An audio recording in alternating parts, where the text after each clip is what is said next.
భోగి పండగ దాటితే వచ్చేటటువంటిది మకర సంక్రమణం. దక్షిణాయనం పూర్తయిపోయింది, ఉత్తరాయణం ప్రారంభమైంది. సూర్యుడు మకర రాశిలోకి ప్రవేశిస్తాడు. సూర్యుడు మకర రాశిలోకి ప్రవేశించాడు అంటే ఉత్తరాయణం ప్రారంభమైంది.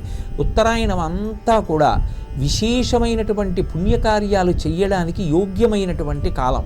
అది దేవతా సంబంధమై కావచ్చు, పితృదేవతా సంబంధమై కావచ్చు. ఇద్దరిలో ఎవరికి చెందినప్పటికీ కూడా అది చాలా భగవత్ సంబంధమైన ఆరాధనకి, పితృదేవతలకి కృతజ్ఞతలు ఆవిష్కరించడానికి యోగ్యమైన కాలం. అందుకే మకర సంక్రమణ సమయంలో పుణ్యస్నానాలు చేస్తారు. ప్రవహించేటటువంటి నదులు, వెంకటాచలంలో పుష్కరిణి, ఇటువంటి చోట్ల స్నానం చేసి పెద్దలను ఉద్దేశించి వారి పేరు చెప్పి వారు అక్షయలోకములను పొందాలి అని సంకల్పం చేసి దానాలు చేస్తూ ఉంటారు. అదే సమయంలో అగ్నిహోత్రుణ్ణి ఆరాధన చేసి అగ్నిహోత్రుని యొక్క ఇద్దరు భార్యల పేర్లు స్వాహాదేవి, స్వధాదేవి. స్వాహాదేవి యొక్క అనుగ్రహం చేత దేవతలకు హవ్యం అందుతుంది. స్వధాదేవి యొక్క అనుగ్రహం చేత పితృదేవతలకు కవ్యం అందుతుంది. అగ్నిముఖంగా స్వాహాకారంతో దేవతలను తృప్తిపరచడానికి ఉత్తరాయణ పుణ్యకాలం ప్రారంభమైంది కాబట్టి హవిస్సునిస్తారు, ఆజ్యం ఇస్తారు. అలాగే కవ్యము అని పితృదేవతల్ని ఉద్దేశించి ఇస్తారు. దాని చేత పితృదేవతల యొక్క అనుగ్రహం కలిగి వంశం వర్ధిల్లుతుంది. దేవతల యొక్క అనుగ్రహం కలిగి లోకమంతా సుఖశాంతులతో ఉండి ఏ సమయానికి వృష్టి పడాలో, వర్షం పడాలో ఆ సమయానికి వర్షం పడుతుంది. ఆ వర్షం పడిన కారణం చేత భూమి మీద పంటలు చక్కగా పండుతాయి. ఆ పంట చేతికొచ్చిన కారణం చేత శం ద్విపదే, శం చతుష్పదే అని వేదవాక్కు. 2 కాళ్ళున్న వాళ్ళు, 4 కాళ్ళున్న ప్రాణులు, సమస్తమైనటువంటి ప్రాణికోటి కూడా సంతోషంగా ఉండడానికి యోగ్యమైన కాలము ప్రారంభమవుతుంది. అందుకే ఉత్తరాయణ పుణ్యకాలం బహుధా శ్రేష్టమైనటువంటి కాలం. ఆ కాలాన్ని సద్వినియోగం చేసుకుని దేవతారాధనము, పితృదేవతారాధనము చేసి నువ్వులు ఆ రోజు ప్రతివారు కూడా ఆహారంలో వినియోగిస్తారు. వినియోగించినటువంటి కారణం చేత ఆరోగ్యం సిద్ధించి దేవతానుగ్రహం కలుగుతుంది అని. ఈశ్వరారాధన, పితృదేవతారాధన చేసి అన్ని విధాలుగాను కూడా వృద్ధిలోకి రావడానికి యోగ్యమైనటువంటి కాలం మకర సంక్రమణం.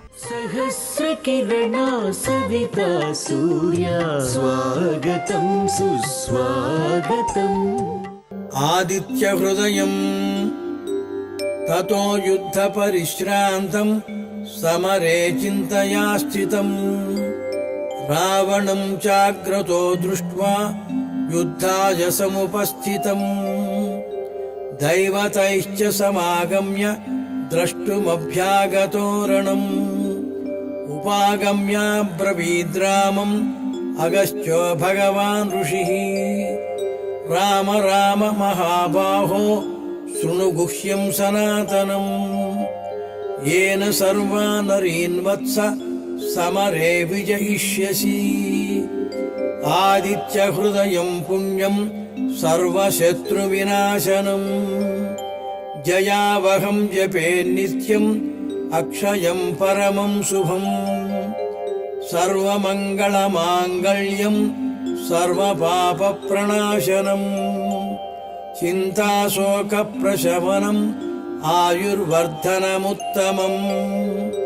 रश्मिमन्तं समुद्यन्तं देवासुरनमस्कृतं. पूजयस्व विवस्वन्तं भास्करं भुवनेश्वरं. सर्वदेवात्मकोह्येष तेजस्वी रश्मिभावनः. एष देवासुरगणान् लोकान् पाति गभस्तिभिः. एष ब्रह्मा च विष्णुश्च शिवस्कन्द प्रजापतिः. महेन्द्रो धनदः कालो यमः सोमो ह्यपाम्पतिः. पितरो वसवः साध्या ह्यश्विनौ मरुतो मनुः. वायुर्वह्निः प्रजा प्राणा ऋतुकर्ता प्रभाकरः. आदित्यः सविता सूर्यः खगः पूषा गभस्तिमान्. सुवर्णसदृशो भानुः हिरण्यरेता दिवाकरः.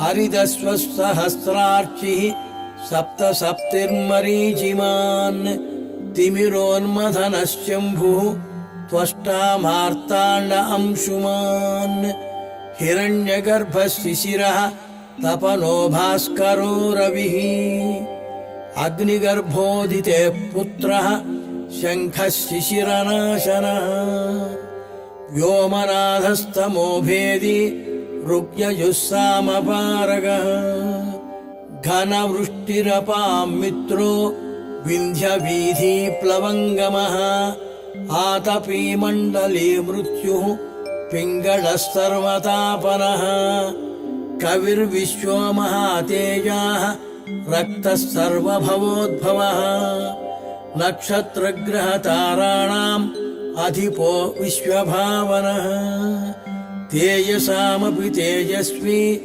द्वादशात्मन्नमोऽस्तु ते नमः पूर्वाय गिरये पश्चिमायार्द्रये नमः ज्योतिर्गणानां पतये दिनाधिपतये नमः जयाय जयभद्राय हर्यश्वाय नमो नमः नमो नमः सहस्रांशो आदित्याय नमो नमः नम उग्राय वीराय सारंगाय नमो नमः नमः पद्मप्रबोधाय प्रचण्डाय नमो नमः ब्रह्मेशानाच्युतेशाय सूर्यायादित्यवर्चसे भास्वते सर्वभक्षाय रौद्राय वपुषे नमः तमोघ्नाय हिमघ्नाय शत्रुघ्नायामितात्मने कृतघ्नघ्नाय देवाय ज्योतिषां पतये नमः तप्तचामीकराभाय